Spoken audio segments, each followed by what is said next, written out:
तो hello students, अभी तक जो हम लोग पढ़ चुके हैं वो इंट्रोडक्शन ऑफ चार्ज पढ़ चुके हैं और मेथड ऑफ चार्जिंग पढ़ चुके हैं और आज हमें पढ़ना है क्वांटाइजेशन ऑफ चार्ज। तो व्हाट इज क्वांटाइजेशन? तो जो क्वांटाइजेशन है वो बना है क्वांटा वर्ड से। And what is quanta? A quantity which can not be divided is known as quanta. ऐसी क्वांटिटी जिसको आप फर्दर डिवाइड ना कर सको उसको हम लोग बोलते हैं क्वांटा। जैसे अगर आपको पेन खरीदना है तो या तो आपको 1 पेन मिलेगा, या 2 मिलेगा, या 3 मिलेगा, या 10 मिलेगा। क्या आप 1.5 पेन खरीद सकते हो? क्या आप 2.5 पेन खरीद सकते हो? क्या 3.5 पेन खरीद सकते हो?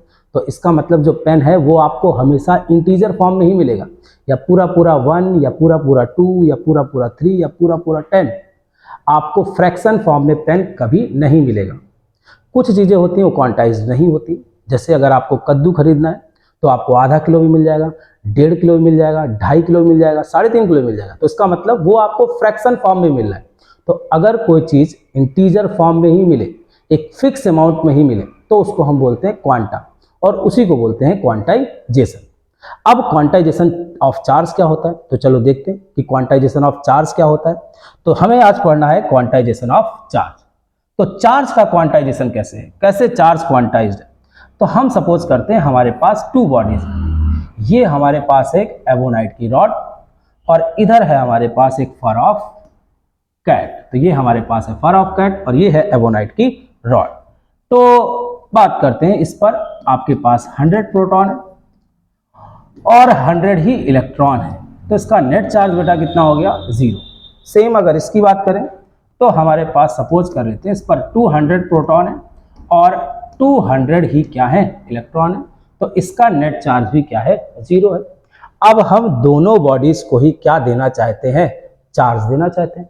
तो हम किस तरह चार्ज दे सकते हैं? तो अभी तक जो हम लोगों ने मेथड ऑफ चार्जिंग पढ़ा है उसमें बेसिकली इलेक्ट्रॉन का ट्रांसफर होता था। तो अब हम सपोज करते हैं कि यहाँ से हमें इलेक्ट्रॉन देना है इसको। तो अब हमें इलेक्ट्रॉन अगर इससे निकालना है तो हम कैसे निकालेंगे? तो जो आपका इलेक्ट्रॉन है उस पर बेसिकली जो चार्ज होता है वो होता है ई। चार्ज कितना होता है बेटा? ई चार्ज होता है। अब क्या हम इस इलेक्ट्रॉन के चार्ज को डिवाइड कर सकते हैं? क्या इलेक्ट्रॉन को फर्दर डिवाइड किया जा सकता है? क्या हम इस ऑब्जेक्ट से 1/2 इलेक्ट्रॉन निकाल सकते हैं? क्या 3/2 इलेक्ट्रॉन निकाल सकते हैं? क्या 5/2 इलेक्ट्रॉन निकाल सकते हैं? तो ऐसा पॉसिबल नहीं है। इलेक्ट्रॉन को आप फर्दर डिवाइड नहीं कर सकते हो। फ्रैक्शन फॉर्म में इलेक्ट्रॉन को निकालना पॉसिबल नहीं है। तो हम क्या करेंगे बेटा? अब सपोज दैट हम क्या करते हैं, इससे 1 इलेक्ट्रॉन निकाल लेते हैं। तो अगर आप इससे 1 इलेक्ट्रॉन निकाल लोगे तो यहाँ पर बेटा कितने बचेंगे? 99। और 1 इलेक्ट्रॉन अगर हम इसको दे दें तो इस पर बेटा कितने हो जाएंगे? 201 इलेक्ट्रॉन। तो यहाँ पर चार्ज कितना आएगा बेटा? यहाँ पर जो चार्ज आएगा वो आएगा +1 और यहाँ पर जो चार्ज आएगा बेटा वो कितना आएगा? -1।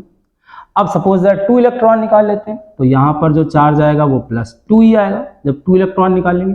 और यहाँ पर जो चार्ज आएगा बेटा वो कितना आएगा? -2। अगर 3 इलेक्ट्रॉन निकाल लें तो +3, इधर क्या आएगा बेटा? -3। अगर इसी तरह हम इससे n इलेक्ट्रॉन निकाल लें तो इस पर चार्ज जो आएगा वो +n ही आएगा और इस पर जो चार्ज आएगा वो -n आएगा। तो यहाँ से बेटा क्या पता चला? क्या पता चल रहा है कि आप अगर किसी बॉडी से चार्ज निकालना चाहते हो या किसी बॉडी को चार्ज देना चाहते हो तो आपको या तो पूरा 1 इलेक्ट्रॉन निकालना पड़ेगा, या पूरा 2 इलेक्ट्रॉन निकालना पड़ेगा, या पूरा 3 इलेक्ट्रॉन निकालना पड़ेगा। आप 1/2 इलेक्ट्रॉन निकाल नहीं सकते हो। आप 3/2 इलेक्ट्रॉन निकाल नहीं सकते हो। 5/2 इलेक्ट्रॉन निकाल नहीं सकते हो। आपको जब भी चार्ज देना होगा तो या तो आप पूरा 1 ही दोगे, या पूरा 2 ही, या पूरा 10 ही, या पूरा n ही। तो इसका मतलब क्या है कि अगर आप किसी बॉडी को चार्ज देना चाहते हो तो इलेक्ट्रॉन के इंटीजर फॉर्म में देना होगा। आप फ्रैक्शन फॉर्म में चार्ज दे नहीं सकते हो। तो यहीं से हमें पता चल जाता है क्वांटाइजेशन ऑफ चार्ज। क्यों चार्ज क्वांटाइज है? कि अगर आप किसी बॉडी को चार्ज देना चाहते हो, चार्ज निकालना चाहते हो तो आपको पूरा ई निकालना पड़ेगा, 2e या 3e या 4e। तो इसको लिखेंगे कैसे? तो अगर आप यहाँ से इलेक्ट्रॉन को निकाल रहे हो तो आप इंटीजर फॉर्म में निकाल लो। देखो ये 1 क्या है? इंटीजर। ये 2 क्या है? इंटीजर। ये 3 क्या है? इंटीजर। और इन सारे इंटीजर में किसका मल्टीप्लाई है? चार्ज ऑन इलेक्ट्रॉन, ई का मल्टीप्लाई है। तो हम इसको बेटा किस तरह लिख सकते हैं, we can give charge to a body, we can give charge to a body only integer multiple of e, only integer multiple of e. We cannot give charge to a body in fraction. हम किसी भी body को जब charge देंगे तो only integer multiple of e में देंगे। We cannot give charge to a body in fraction, 1/2e, 3/2e, 5/2e, ये सब चार्ज देना पॉसिबल नहीं है। तो इसी को बोलते हैं बेटा क्वांटाइजेशन ऑफ चार्ज।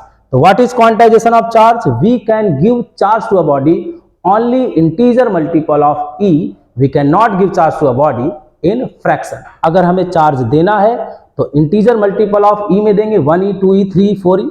हमें चार्ज 1/2e, 3/2e ये देना पॉसिबल नहीं है। इसी को बोलते हैं बेटा क्वांटाइजेशन ऑफ चार्ज। और इस क्वांटाइजेशन ऑफ चार्ज से बेटा कौन सा फार्मूला निकल के आता है, Q equals plus minus n e. तो क्या फार्मूला निकल के आया, Q equals plus minus n e. What is n, n क्या होगा, नंबर ऑफ ट्रांसफर्ड इलेक्ट्रॉन। यहां पर जो एन होगा वो बेटा क्या होगा, कितने इलेक्ट्रॉन ट्रांसफर हुए।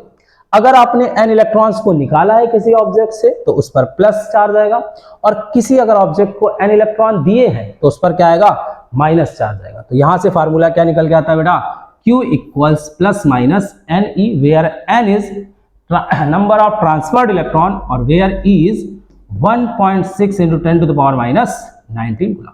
और what is Q, the value of charge। तो इसके न्यूमेरिकल हम लोग करेंगे आगे, लेकिन उसके पहले एक और टॉपिक है वो हम लोग क्लियर कर लेते हैं।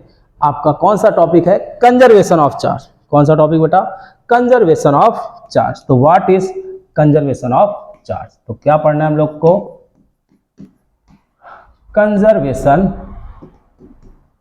Of charge.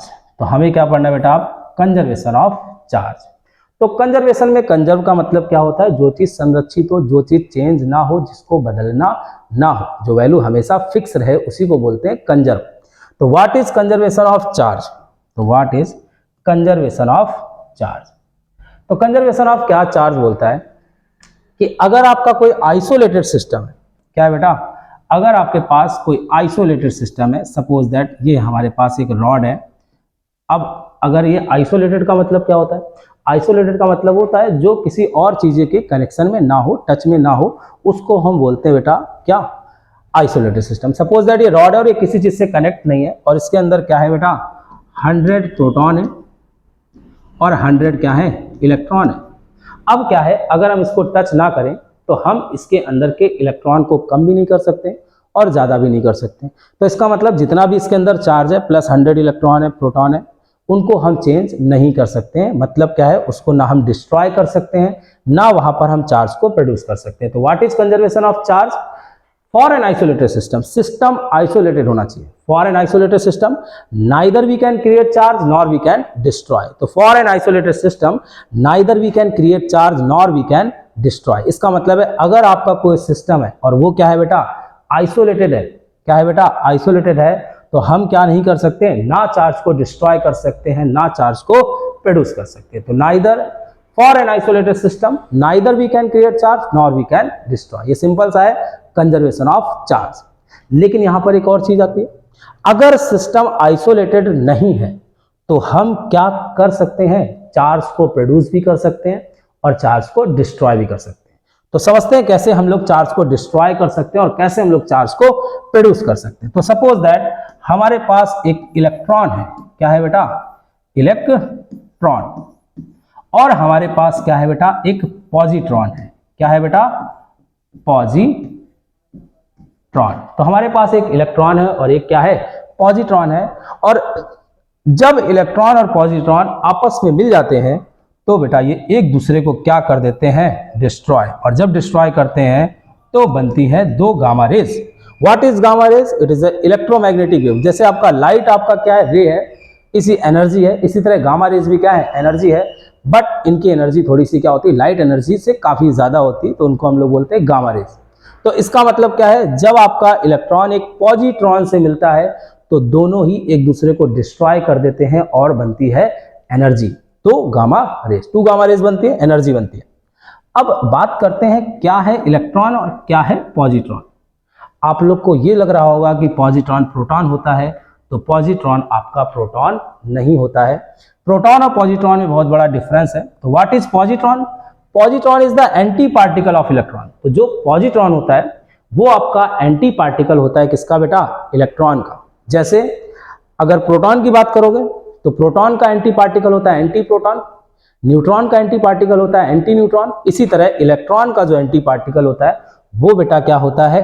पॉजिट्रॉन। तो इलेक्ट्रॉन का एंटी पार्टिकल पॉजिट्रॉन, सिंपल सी चीज है। और जब आपका पार्टिकल एंटी पार्टिकल से मिलता है तो दोनों ही एक दूसरे को डिस्ट्रॉय कर सकते हैं, ठीक है। अब समझते हैं थोड़ा सा प्रोटॉन और पॉजिट्रॉन में क्या डिफरेंस है। तो जो प्रोटॉन है उस पर भी पॉजिटिव चार्ज होता है और जो बेटा पॉजिट्रॉन है उस पर भी पॉजिटिव चार्ज होता है, बट दोनों में क्या डिफरेंस है?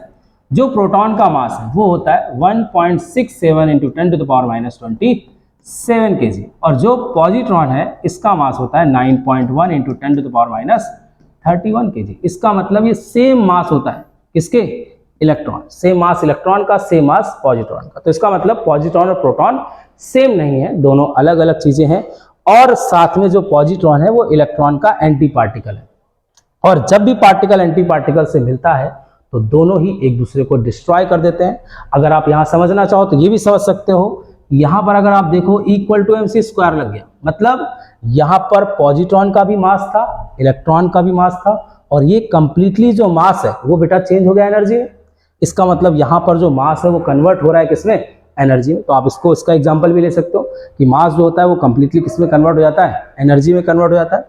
अब थोड़ा सा अगर आपको समझना है कि क्या होता है एंटी पार्टिकल, तो वो भी थोड़ा सा हम लोग डिटेल में समझ लेते हैं कि क्या होता है anti particle. Suppose that, example से समझते हैं इसको हम लोग, कि हमारे पास एक प्लेन है, फील्ड। तो हमारे पास एक फील्ड है। अब हमने इस फील्ड में क्या बेटा किया? एक गड्ढा खोदा, एक होल बनाया। अब जब हम ये गड्ढा बना रहे होंगे तो यहाँ पर क्या निकलेगी बेटा? मिट्टी। क्या निकलेगी? तो यहाँ पर साथ में क्या निकलेगी बेटा? मिट्टी का ढेर। तो गड्ढा तो कुछ है नहीं, तो हम इसको बोल सकते हैं एंटी पार्टिकल। क्या बोल सकते हैं बेटा? Anti particle. और ये जो मिट्टी का ढेर है इसको हम बोल सकते हैं पार्टिकल। तो ये बेटा पार्टिकल की तरह बिहेव करेगा और ये आपका एंटी पार्टिकल की तरह बिहेव करेगा।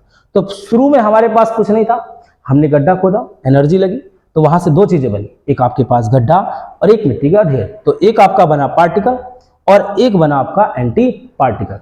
अगर हम इस पार्टिकल को, अगर हम लोग इसको क्या करें, थोड़ा सा उल्टा कर लेते हैं। अगर इस पार्टिकल को हम लोग क्या करें, दोबारा इस गड्ढे में डाल दें, तो क्या फिर से दोनों एक दूसरे को डिस्ट्रॉय नहीं कर देंगे?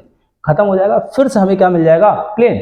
इसका मतलब पार्टिकल और एंटी पार्टिकल जब भी मिल जाएंगे तो बेटा ये दोनों ही एक दूसरे को क्या कर देंगे? डिस्ट्रॉय। तो इस तरह क्या होता है, हर पार्टिकल का एक एंटी पार्टिकल होता है और जब भी पार्टिकल एंटी पार्टिकल से मिल जाता है तो दोनों ही एक दूसरे को क्या कर देते हैं? डिस्ट्रॉय कर देते हैं और बचती क्या है? एनर्जी। क्या बचती है? एनर्जी। ठीक है। अब अगर हम बात करते हैं तो इसका मतलब यहाँ पर चार्ज जो है वो डिस्ट्रॉय हो सकता है। तो अगर आपका आइसोलेटेड सिस्टम नहीं है तो आप चार्ज को डिस्ट्रॉय भी कर सकते हो, इसी तरह आप चार्ज को प्रोड्यूस भी कर सकते हो। इसी तरह आप क्या कर सकते हो बेटा? चार्ज को प्रोड्यूस भी कर सकते हो। जैसे अगर आपका एक प्रोटॉन है, आपके पास क्या है? एक गामा रेज है, तो आपके पास बहुत ज्यादा एनर्जी वाली क्या है? एक गामा रेज है। और अगर आप इसको एक हैवी न्यूक्लियस पर डालते हो, कहां पर डालते हो बेटा? हैवी न्यूक्लियस पर डालते हो आप, तो क्या होता है? आपके पास एक इलेक्ट्रॉन बनता है और साथ में एक क्या बनता है? पॉजिट्रॉन। तो सेम उल्टा प्रोसेस हो जाता है। जब हैवी, आप बहुत ज्यादा एनर्जी वाले गामा रेज को किसी हैवी न्यूक्लियस पर डाला जाता है तो फिर से प्रोड्यूस होता है एक इलेक्ट्रॉन और एक क्या? पॉजिट्रॉन। और इस प्रोसेस को बोलते हैं बेटा पेयर प्रोडक्शन। क्या बोलते हैं? Pair production. तो पेयर प्रोडक्शन क्या होता है बेटा? कि जब भी आपका एक गामा, हैव के पास बहुत ज्यादा एनर्जी वाला जो आपके पास गामा रे होगा, वो जब किसी हैवी न्यूक्लियस को स्ट्राइक करता है तो वहां पर क्या प्रोड्यूस करता है? एक इलेक्ट्रॉन और एक पॉजिट्रॉन। अब अगर आप इसको समझो तो इस तरह भी समझ सकते हो कि यहां पर जो एनर्जी है बेटा, वो बेटा किस में कन्वर्ट हो गया? मास में। तो मतलब मास को एनर्जी में कन्वर्ट कर सकते हैं। अब और यहां पर क्या है? एनर्जी को किस में कन्वर्ट कर रहे हैं हम लोग? मास में। तो यहां पर क्या हो रहा है बेटा? चार्ज प्रोड्यूस हो रहा है और इसके ऊपर जो हम लोगों ने आपके पास पढ़ा, वहां पर चार्ज क्या हो रहा था? डिस्ट्रॉय। और इस प्रोसेस को, जहां पर चार्ज डिस्ट्रॉय हो रहा है, उसको हम लोग बेटा बोलते हैं एनिहिलेशन। क्या बोलते हैं? एनिहिलेशन। तो आपके पास जब चार्ज डिस्ट्रॉय हो रहा है तो उस प्रोसेस को हम लोग बोल रहे हैं एनिहिलेशन, और जब आपका चार्ज प्रोड्यूस हो रहा है तो उसको हम लोग बोल रहे हैं बेटा पेयर प्रोडक्शन। तो इसका मतलब चार्ज को डिस्ट्रॉय भी किया जा सकता है और चार्ज को प्रोड्यूस भी किया जा सकता है। तो इसका मतलब क्या है, अगर आप कंजर्वेशन ऑफ चार्ज लिख रहे हो तो आपको पूरा लिखना पड़ेगा कि for an isolated system neither we can produce charge nor we can destroy. ये होगा आपका कंजर्वेशन ऑफ चार्ज। अगर आपने सिर्फ इतना लिखा है कि we can neither we can create charge nor we can destroy, तो इसका मतलब है वो आपका सही नहीं होगा, क्योंकि आपके पास चार्ज को डिस्ट्रॉय भी किया जा सकता है और चार्ज को प्रोड्यूस भी किया जा सकता है। तो इसके वीडियो अगले वीडियो में हम लोग पढ़ेंगे न्यूमेरिकल।